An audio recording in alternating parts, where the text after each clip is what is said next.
The consequence of delay in investing. Let's just say you love swimming and would absolutely love to go into the sea. But you're standing there watching the waves and you're too scared to go in. I hope you're not waiting around for the waves to stop, because that's never going to happen.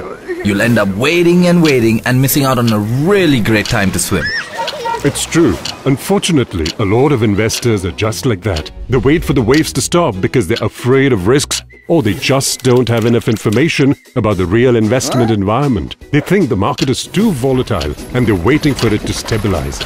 Either that, or they haven't even thought about investing or planning for the future. Whatever the reason, it leads to one big problem: delay in investment. So here's what typically happens. Suppose your friend invests rupees 10,000 a month for a period of 10 years. At the end of the 10 years, he would have invested 12 lakhs. With an assumed return of 15% per annum, your friend would have managed to accumulate a little over 27.5 lakhs. You, on the other hand, were still waiting for the waves to go down, but they never did. But seeing your friend's money grow steadily, you got a little confident of stepping into the water. So you start investing, but have lost 5 years. Now you're trying to catch up, so you put double the amount every month for 5 years. You end up investing the same amount, but at the end of 5 years, you would have accumulated only a little less than 18 lakhs. Meaning that delay really cost you. To make up for it, you would have a few options. You could invest 3 times more money than your friend every month, or hope for a much higher rate of return. The return expectation is not entirely impossible, but you would need to take much higher risk. Wondering how your friend benefited so much by just starting early? This concept is known as the power of compounding. It's really pretty easy. The power of compounding allows for a small sum of money invested over a longer period of time to grow to an amount that is significantly larger. This is because the interest rate benefit is compounded and the effect only keeps growing the longer an investor stays invested. Let's try this with an easier example.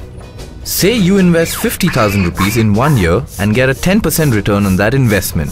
At the end of the first year, you will have 55,000. If your money is still invested for another year at the same rate of return, at the end of the second year, you would have accumulated 60,500. If this went on for 10 years, your final amount would be over rupees 1,25,000. Now that's quite a sum for a one-time investment of rupees 50,000.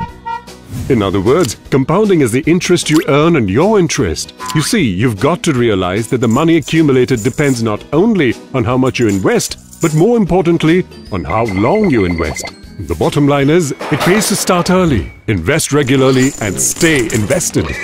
Now don't waste your time watching the waves. Just take a dip. The sea has a lot in store for you.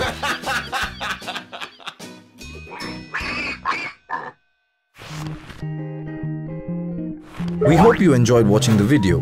Watch more and we'll help you learn about different investing concepts. You can also write to us with your feedback at editor@templeton.com.